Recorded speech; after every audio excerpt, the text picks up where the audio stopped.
So this should be recording now. All right. Hello to all future policy people. This is going to be a lecture from the one and only Ari Gottesman about advantages and disadvantages.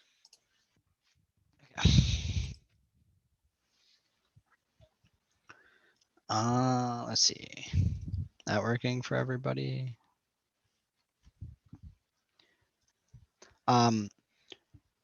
So I guess I'm gonna get started with the structure. I expect that post-novs should know this, so let's start with the structure of a disad because it's simpler. Anybody want to say it, or should I just go for it? The uniqueness, the link, Yeah. and the impact. All right.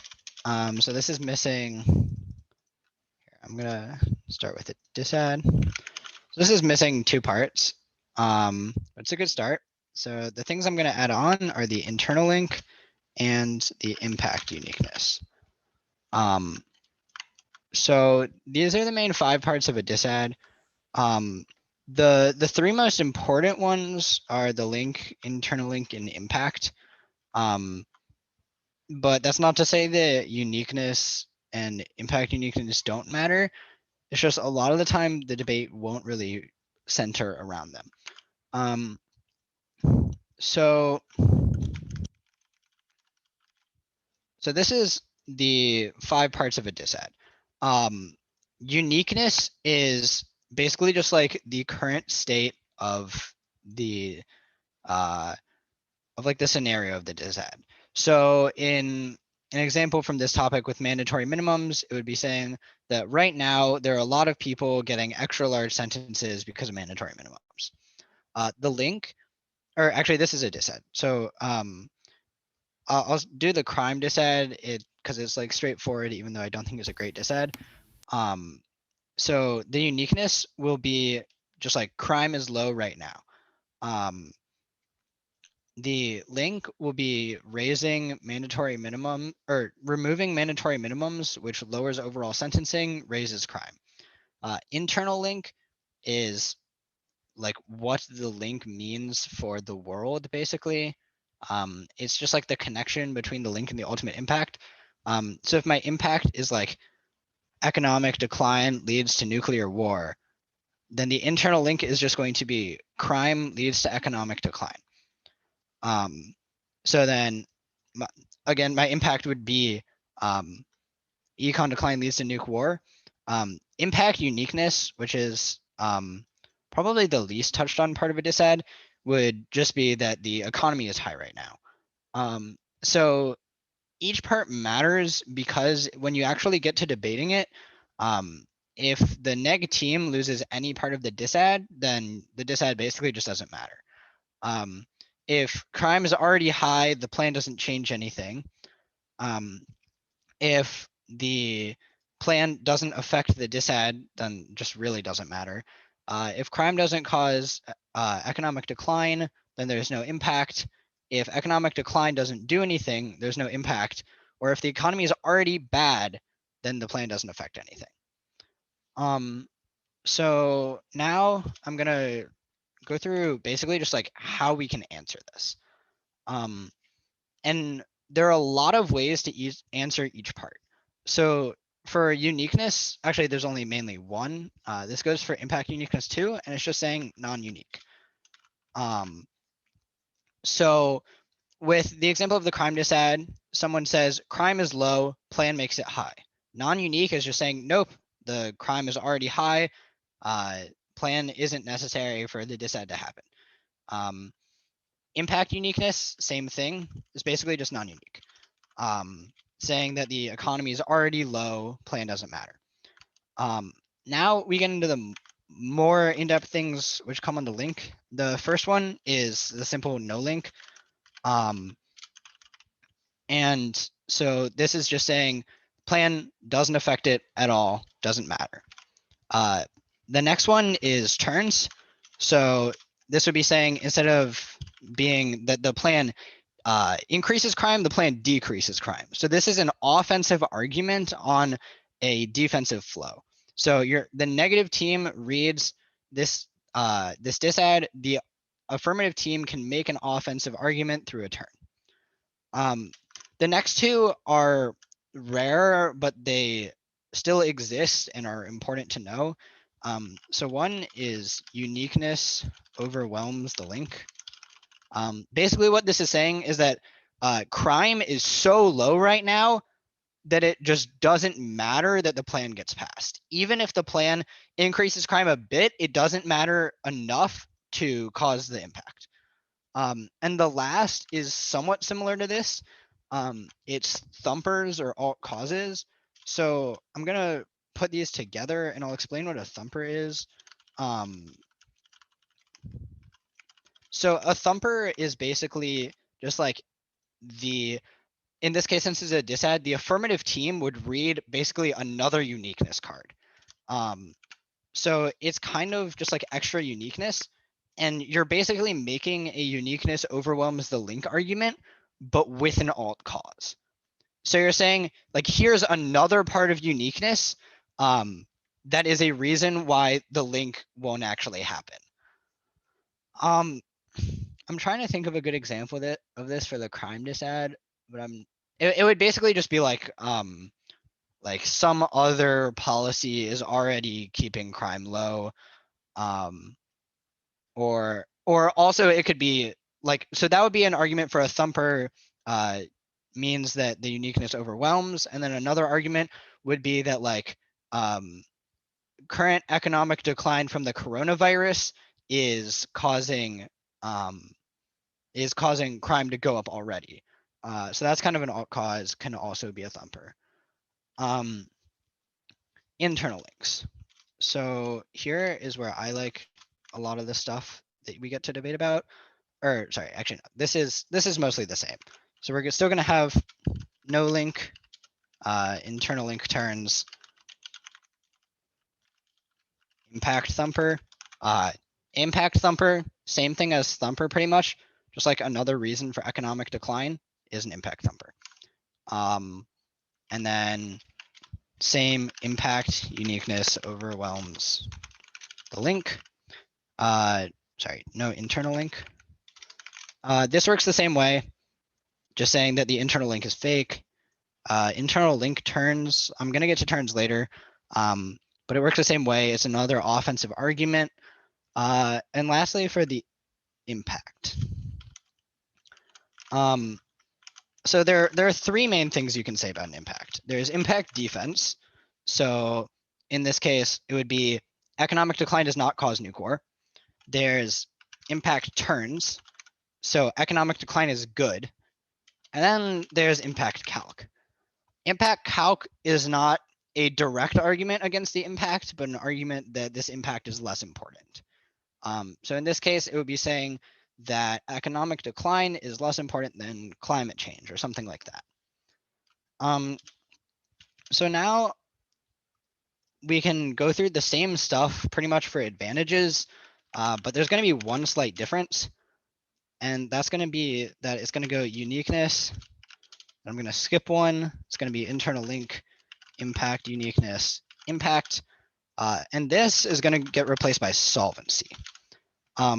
So you guys have probably so far thought of solvency as a separate argument from advantages. And it is a part of the case. It's one of the stock issues, but it also is more of an accurate term when talking about an advantage than a link. So this is the slight difference. And so then pretty much all of the arguments against this just stay the same as the disad. So I'm not going to take the time to rewrite everything, except for solvency. So the differences for solvency are basically just that the F has to win an extra argument. And that argument is that they have to win that the plan is going to solve in addition to the plan linking. I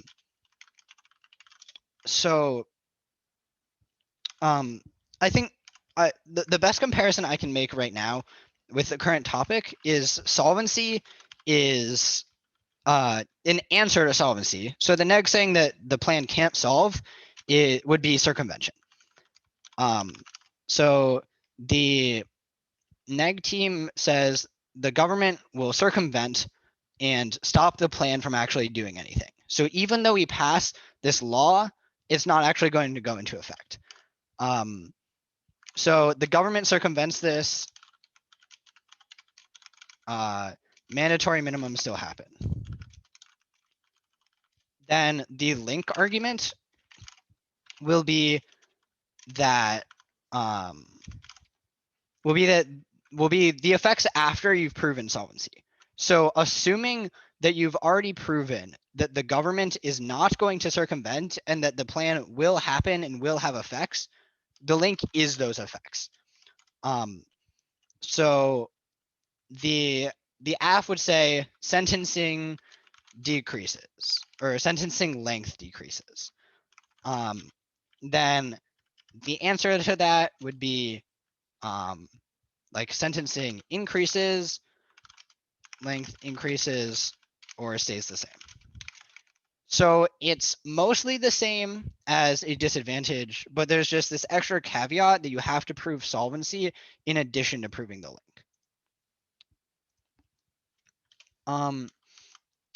Now okay, first I'm gonna go over turns. So turns are an argument that come intuitively to a lot of people, but also the like your intuition about how to treat it is not always how you should. So I'm gonna go over just arguments in general about the two things. So first is turns. There are two types. So there are link turns and internal link / impact turns. And these two are slightly different, but I would say that in general, they're treated the same way. So link turns. This is just the classic plan does the opposite of what you want it to. So plan increases drug use and death instead of decreasing it. So this is a neg argument that is on an advantage, but is offense for the neg. And then an internal link or impact turn, this is going to be, this is going to be more of an impact turn, or I can go through both actually. So an internal link turn here would be that the decreased sentencing leads to, so if we're going kind of by a similar thing to the crime disad, actually, I'll just use the crime disad as an example. So with the crime disad, you have the internal link, which is saying that increased crime leads to economic decline. And the internal link turn would say that increased crime is good for the economy. An impact turn says that that economic growth is bad. So if the negative reads the crime disad and says that the AF is terrible because it increases crime, that's going to lead to the economy crashing and nuclear war. If you read one of these things, you can either, okay, so you can read one of these turns, and that's good. I can replace this and say plan decreases crime. So now we have internal link turns and impact turns and link turns. And so either of these things can be used to basically say that the disadvantage is now an advantage. So you're basically taking their entire disad or entire advantage and moving it to your side. But that's assuming that you win the turn argument. So there are a few different types of turns that you can do. The first is just normal turns. I don't know if there's a better name for it, but that's what I'm going to call it. This would just be reading turns as an argument along with like normal defense. So what this means is that you're on a disadvantage. You read impact defense, you read no link, you read non-unique, but then you also read a link turn. So they have to answer the turns, but they also have the other arguments to answer. And this is in contrast to straight turns. Straight turns is only reading a turn. I want to say almost never do this. The only scenario is if you think that you're really going to lose otherwise, and this is the only argument that you have. So what this means is that on an entire disad, you read one argument, and that argument is a turn.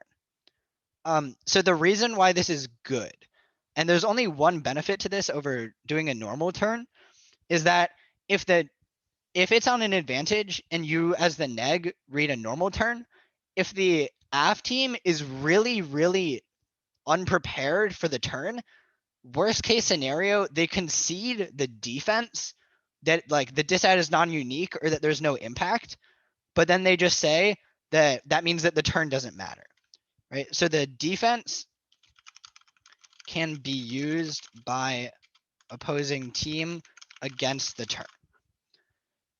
With a straight turn, they have to answer the turn. There's no defense that they can concede. They have to answer it no matter what, or else they just lose the round basically, because you lose your offense and you also give them even more defense. And now there's a third type. I'm not sure if I should really be considering this a type of turn. This is more of a mistake that teams make, which is a double turn. So when this happens, it can be very funny. It's basically you turn both the link and then either the internal link or impact. And by doing so, you basically make an argument for the opposing team. So with this example up here, if you say plan decreases crime, and you say crime is good for economy, so now you're saying the complete opposite. But so if you're AF, right, and you say that the plan decreases crime and crime is good for the economy, you're now saying that your plan, instead of increases crime, which is bad, you're now decreasing crime, which is good, which is also a bad thing. Because if crime is good for the economy, then you want to be increasing it. But now you've said that you're decreasing it. So what the neg can do at this point is say, okay, we concede both these things. We agree that the plan decreases crime, which is bad because that leads to economic decline and nuclear war. So basically, if you read a double turn, you've given them the opposite argument that they originally made, but it's just as bad and they can now use it for free. So avoid double turns, because most of just don't read two turns on one flow. Don't read two turns against a single disadvantage. It ends badly.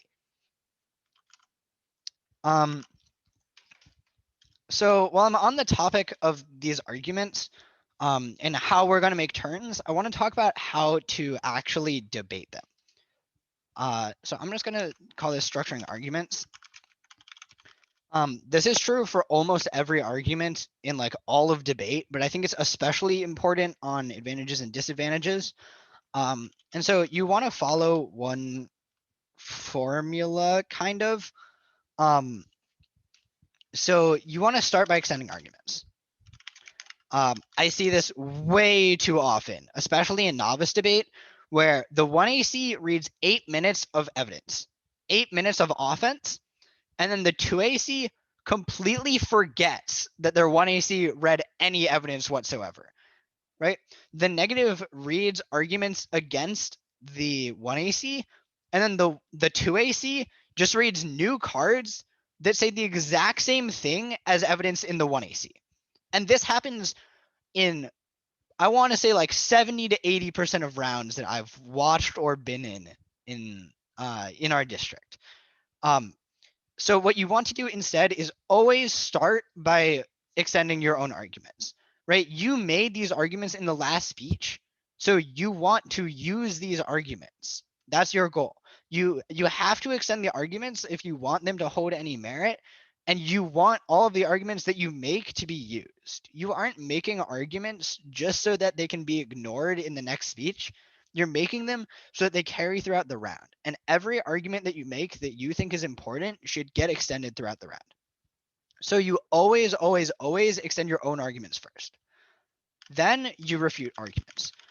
So if I'm reading an advantage and the neg reads no link, I'm going to start off by extending my link, say what it is, and then I'll get to refuting the neg argument. Then I'll get to refuting the no link. So what that could mean is I say why my link evidence is better. I can say why their link evidence is bad. I can say why their no link evidence doesn't apply to our AF.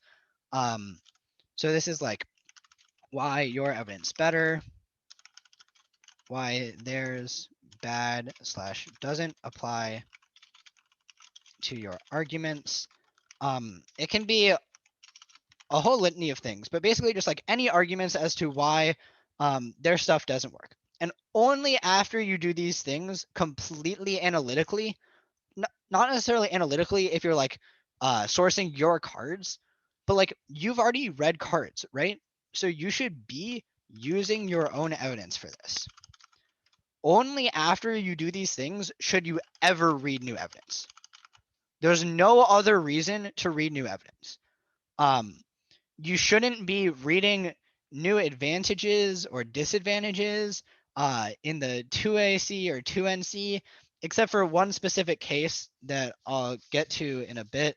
But when you're answering negative arguments as AF or affirmative arguments as neg, you always want to make sure that you do these two things first and only after read new evidence if you really need it to prove your point.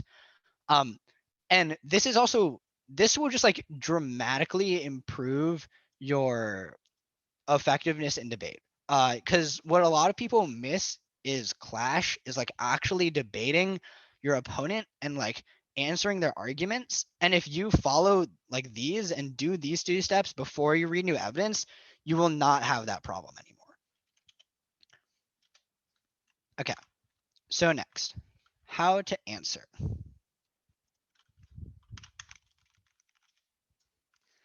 So I'm going to separate this into 5 things that should go throughout the debate. One is start with responses on every level. The more stuff you throw at the wall at the start, the more chance there is that one thing sticks. You just want responses on every level. You'll be able to find out which of your arguments are the best this way. You'll be able to find out which of their arguments are the worst this way. It just gives you the best chance of having a good argument. Always, not always. It's a little bit less prevalent on this topic just because a lot of the AFs are like racism is bad. And please don't turn that. But in general, like, please read turns, especially on advantages or disadvantages that are turnable. And like in general, most are. And even if you don't go for it, they normally take more time to answer than defense. And they're just good arguments to have. If you mess something up and like you lose both your advantages as AF, if you have a turn on a disad, you still have a chance in that round. And that's 100% better of a chance than if you didn't have a turn in that round and then you suddenly have no offense at all. So I'll put this next. More chronologically, but less important is read their cards. Read the cards in the advantage or disad. They don't normally say what people say they say. A lot of the time we like to kind of use arguments that do not actually prove anything as a reason why our advantage does some really crazy thing that doesn't seem true. Most of the time it's not true. If you read evidence, a lot of the time it'll say in this specific scenario that isn't what the AF is, or it'll say some other thing that makes it very evident that like it's just not actually talking about what they want you to think it is. Most evidence that people cut in general is bad. Reading it is going to solve that. If their evidence is good, then just read the next card. Because a lot of it, like almost never can you find an advantage that has 4 or 5 good cards in it.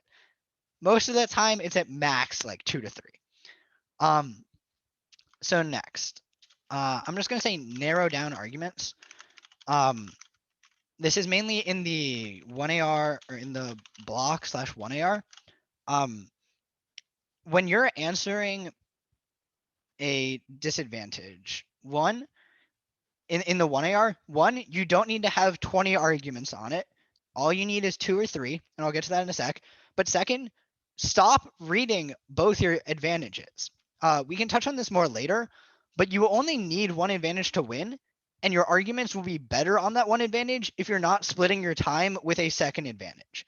So buy the 2NR or 2AR, except for in extremely fringe scenarios where they like don't answer either advantage at all, which will happen sometimes in our district, in which case it's fine to just like extend both of them, but still you want to emphasize the impacts more in that place, and I'll get to that later.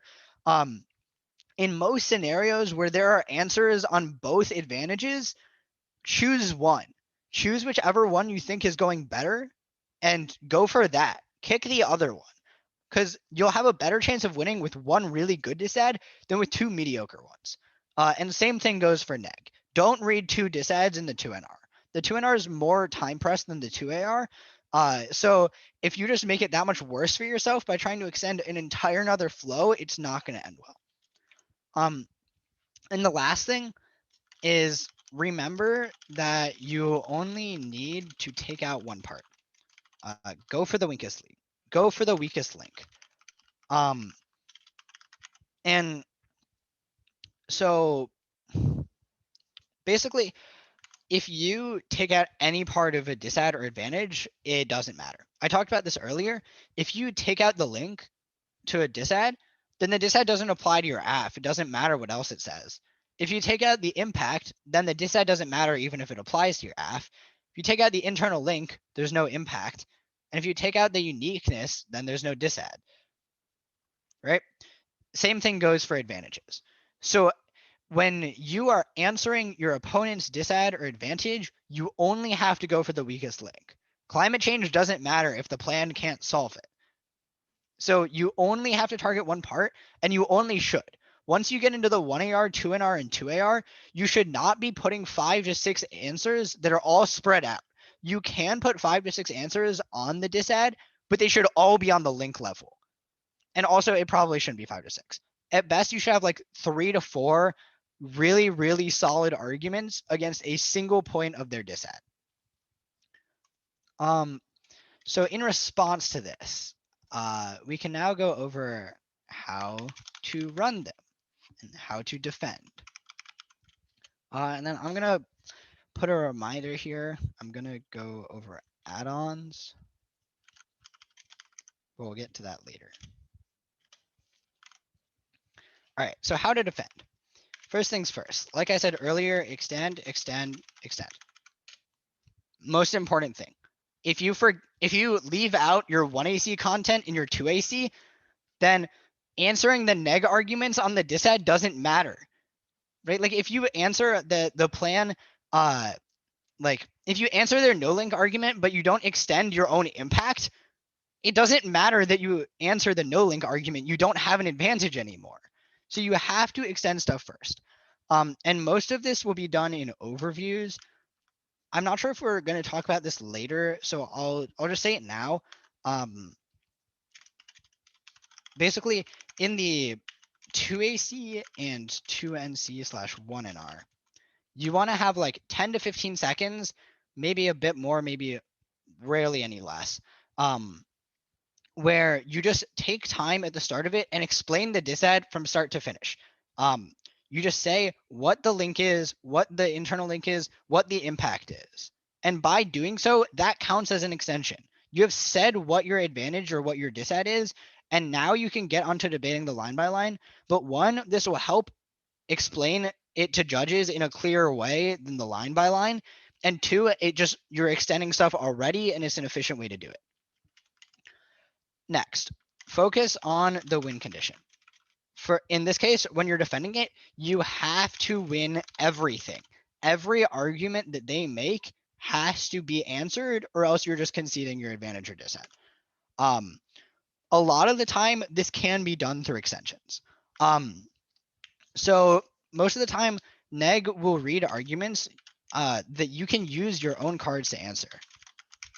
And I don't see this happen enough, especially in novice and post-nov rounds.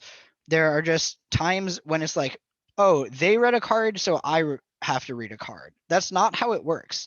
I judged rounds at the last tournament where they read like 7 cards that all said the exact same thing, but were by different authors. Like that doesn't, the first card is all I need to be able to make an argument. The next 6 are saying the exact same thing and none of them matter. What matters at that point is actually using the evidence as a reason to vote for your team. Because reading evidence only gives you support to your argument. It doesn't give you the argument itself. You have to actually give a reason why your evidence says that their argument is wrong instead of just reading the evidence itself. Next, I would say try to put analytics on stuff.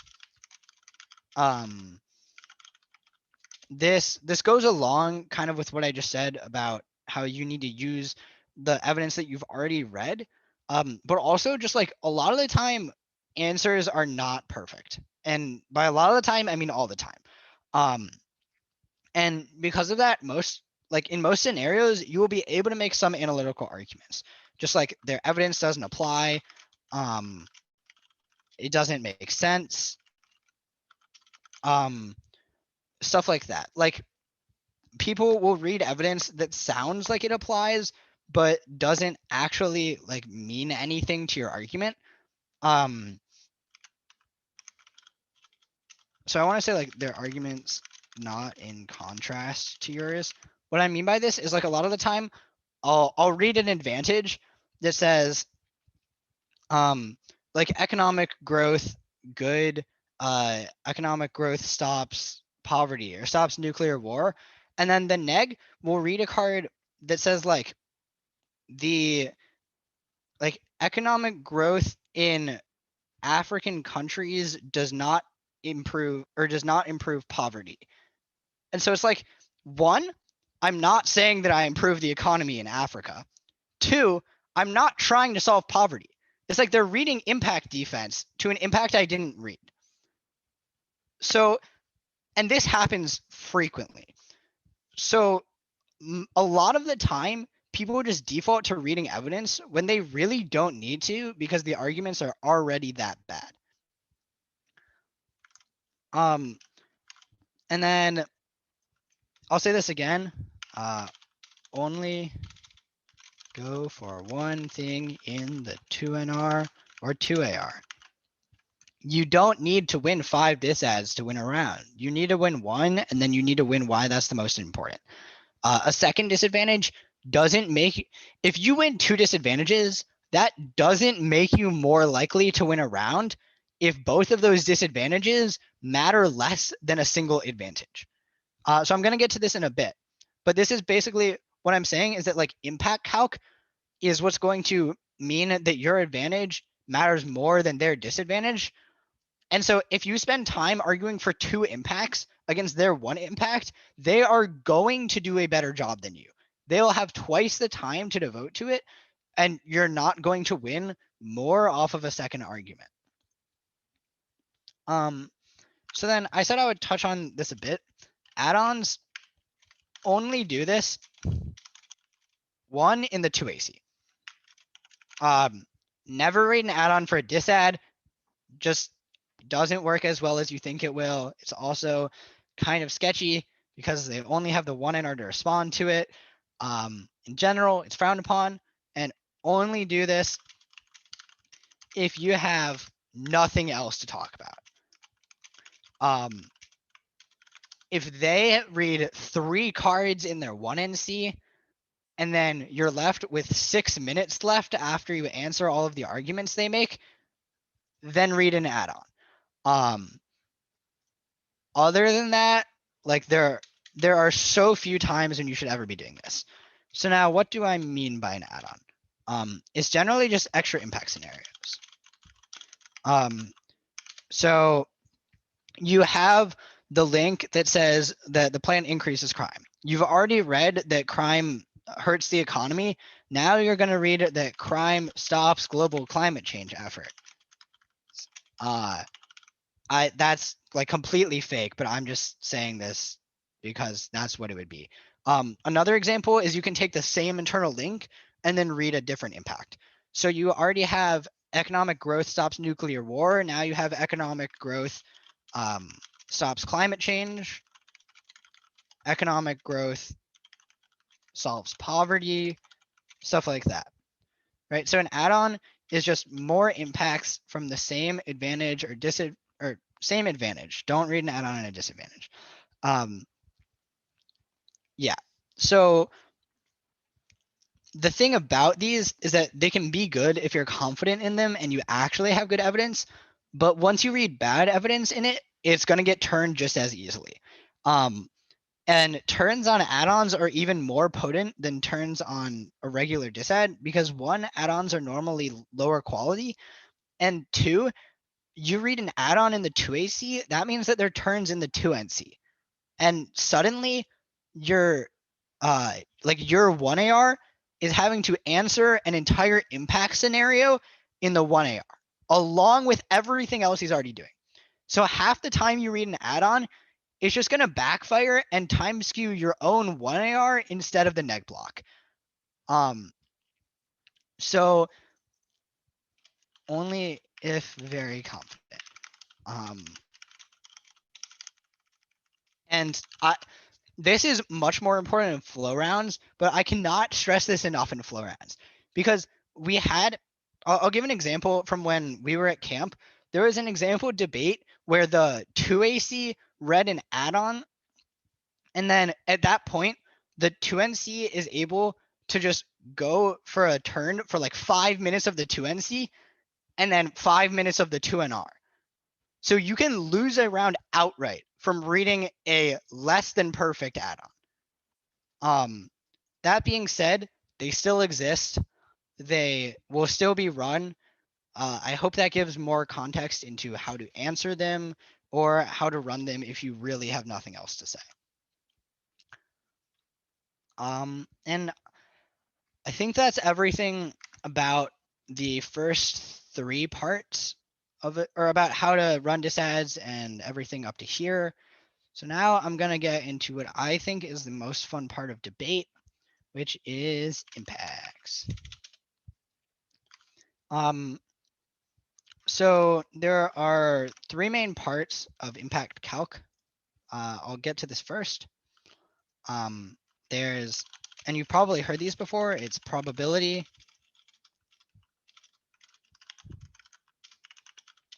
magnitude, and time frame. What you'll often hear though is people misconstruing what these actually mean. Probability, a lot of people will just say probability of impact. That's what they treat it as, but it's actually this times the probability of solving. So what this means is that if you read a climate change impact and you say climate change will cause extinction, it is 100% probability. That's not what probability means. Because at this point, sure, there is a probability of it happening, and it is very high. But you also have to prove that you're likely to solve it. If your app has a 0.0005% chance of solving climate change, the probability of the impact doesn't matter. Now, on the flip side, if you're reading nuke war, then the probability of solving might be super high. But is nuke war actually likely? Probably not. So both of these things matter, and a lot of the time people will act as though only the one that helps their own arguments matter. But you really need to talk about both, because otherwise, as the opposing side, you can come along and say, sure, climate change is likely, but they can't solve it. So there's not actually a probability that their app has an impact. Magnitude. There are a few ways of going about this. The most common is just how many people are affected. Other things are going to involve framing. And then time frame. So this is misconstrued in the same way as probability. So this is how long till bad thing happens, except for soft left impacts. So soft left or humanistic impacts, stuff like poverty and mass incarceration, most of the stuff that will have framing about it, it works differently. It's not how bad or it's not how long till the thing happens. It's how long till we can solve it. So for how long till a bad thing happens, the most classic example of an argument that has a really bad time frame is climate change. Because yes, it has a really big magnitude and a big probability. It's going to cause problems, and those problems are going to be big. But it's like maybe in 50, maybe in 100 years. And I'll get to why, like how you can argue why the different things are important. But basically, you're just saying nuke war can happen in 5 years or in 2 years. Climate change may take 100 to have the same level impact. So even though it's more probable, it's not going to happen for a while. Whereas a soft left impact, this is what I mostly see. Poverty is happening right now. That's our time frame. That's not what you're arguing for time frame with a soft left impact. What you're arguing is how long till we solve it. So you're saying that we can solve poverty, or we can drastically reduce poverty in 10 years. And at that point, we stop X amount of people. So it ties more into magnitude with soft left Fs. You're basically just saying, like, how quickly can we solve this? Because the standard how long till a bad thing happens does not normally work, because it's normally an ongoing problem you're trying to solve. But please do not just treat it as like poverty is happening right now, that's our time frame, because that's not going to go down well in front of flow judges. In front of lay judges, I mean, it can work to just say poverty is a problem now, we can solve it. But I still think it's more impactful to say, like, we can solve it, like we can drastically reduce it 3 years from now, or like by 3 years from now. It's a gradual process, and then at that point, this is the amount of people we save. And like it can be a big number, and then I feel like that's more impactful than just saying like poverty is happening right now, which is basically just impact uniqueness. So we have these 3 things. Now here is what a lot of people mess up on. This is what you do with them. And you always want to do it in this order. You start off with which thing your impact wins on. So I'm going to take 2 contrasting scenarios here in a bit and kind of talk about how each one can make an argument. Second is why this is more important. So this is basically just saying, like, why should we weigh magnitude more than time frame? And last is how it turns. So in these 2 scenarios, I'm just going to copy and paste these and talk about them. The first one is, so it's climate change versus Indo-Pak, India versus Pakistan nuclear war. A lot of these arguments will include spill out to global nuclear war, so I'm going to treat it as if that's the argument.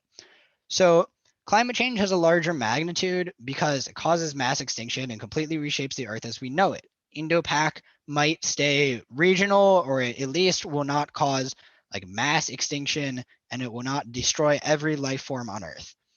Magnitude is the most important because extinction is irreversible. If humans are gone or other animals are gone, they can't come back.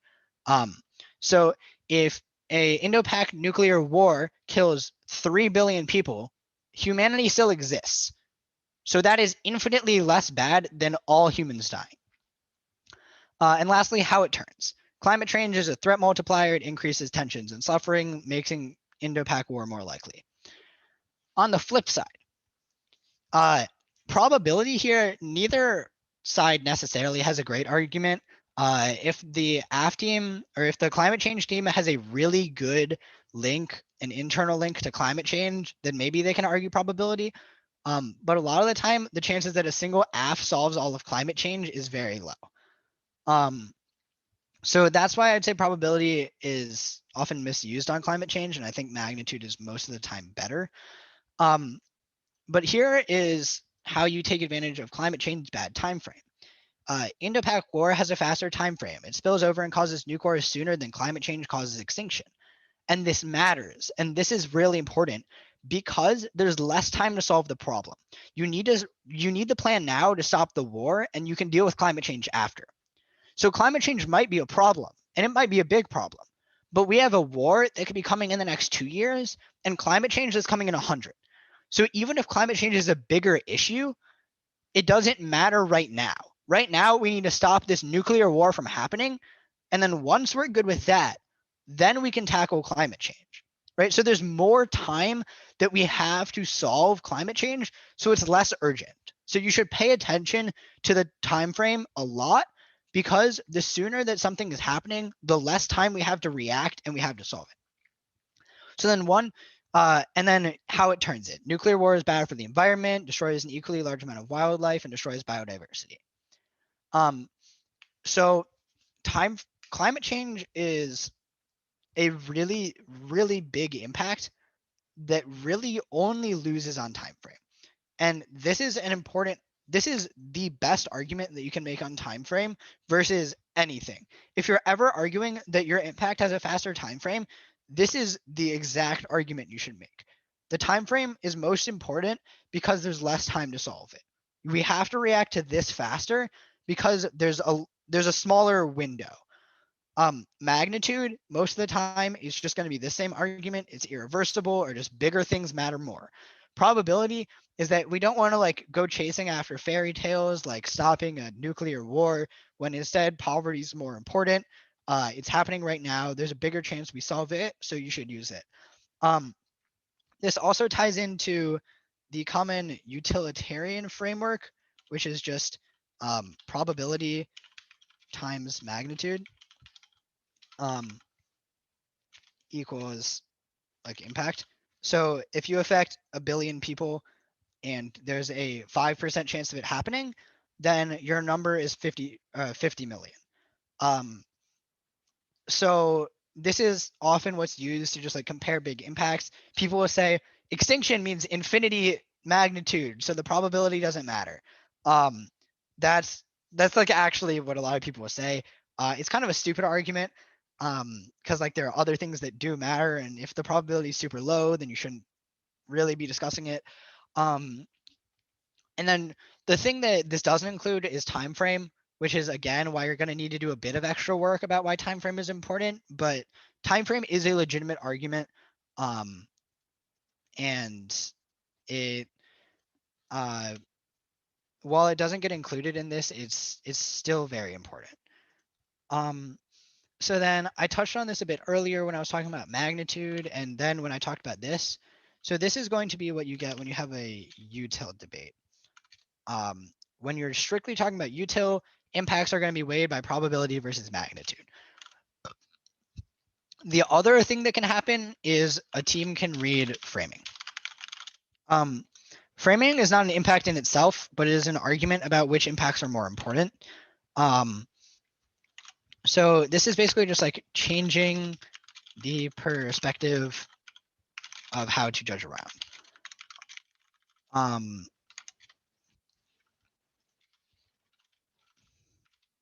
So you're basically, it's in essence saying that some impacts matter more. It oftentimes is more qualitative. It's not going to be saying this impacts 10 billion people versus this, which only impacts 2 billion, so it's more important. A lot of the time it's going to be deontological, or if you don't know what that means, it's more of like intention based.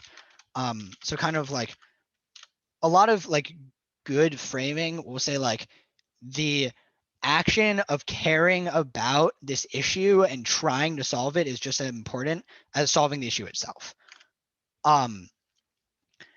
But the thing about this that a lot of people miss is that it still requires the same level of warranting. Basically what you're kind of doing is framing is an argument that fits inside impact calc, but at the same time works adjacent to it. So a part of impact calc becomes framing once framing is introduced. So what that means is instead of debating about one of these things, you're instead going to be debating about framing, but it still matters for impact calc. You're still debating which impacts are the most important. You're just using framing as your baseline. And so along with this, I would say you still have to prove why your framing is correct. And you have to prove, and you have to use in impact calc. A lot of the time, framing just won't be very smart. This is going to be much of a hyperbole, but like if someone reads framing, this is like Tom Cruise's life is more important than everyone else on Earth. That's really stupid and doesn't actually make sense. And so if their AF then kills everyone on Earth except for Tom Cruise, under their framing, they've won the round. So if you just like drop the framing and let them have it, then you're basically you're debating on their battlefield. You don't want to let the team running framing just choose their win condition as how the round should be judged. So you always want to debate against framing, and most of the time, that comes in the way of just like saying why their framing is wrong and why you need to weigh it in a different way. And so how you're going to do that in like 90% of cases is so in answering framing. Most of the time, you're just going to want to either read or make the analytical argument to value utilitarianism and consequentialism.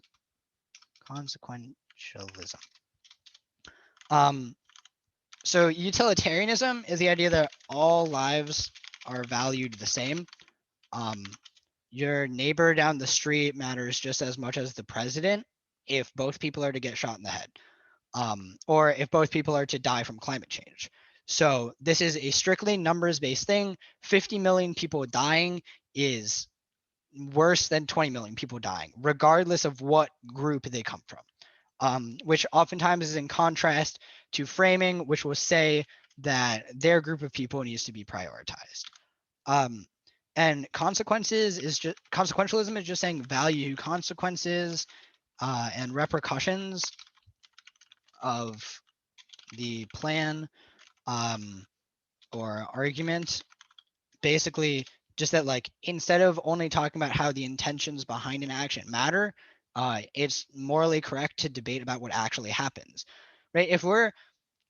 If you use the deontology to say that like we need to stop police brutality, but then your plan is actually going to increase police brutality, is it really a good thing that you're discussing it? Like that you're discussing this plan? So if they say just that discussing it alone is enough, then your response is kind of like, is it really, when your actions are actually going to have negative consequences? So is it morally right just to discuss something, or do we need to actually have a way to solve it, which is more important? And so that's the debate between deontology and consequentialism. Most important thing is always answer. Even without cards, make some answer. Because at the end of the day, if you are playing, I don't know, if you're playing chess, but you let your opponent decide how many pieces they get to start with, where they get to start, and how many pieces you get to start with and where you get to start, they're going to mate you on the first move, right? Like they're going to create the battlefield in a way that is advantageous for them. And framing works the same way. No one's ever going to read framing about why police brutality matters the most on an on a AF that reads 2 impacts that both lead to extinction. So framing, no matter what, is always going to be bad for you if you're the team that didn't read it. And we can talk about this more in the future, both how to answer it and how to run it. But at a base level, since most of you guys, I don't think are running it and might be running into it, you have to answer it.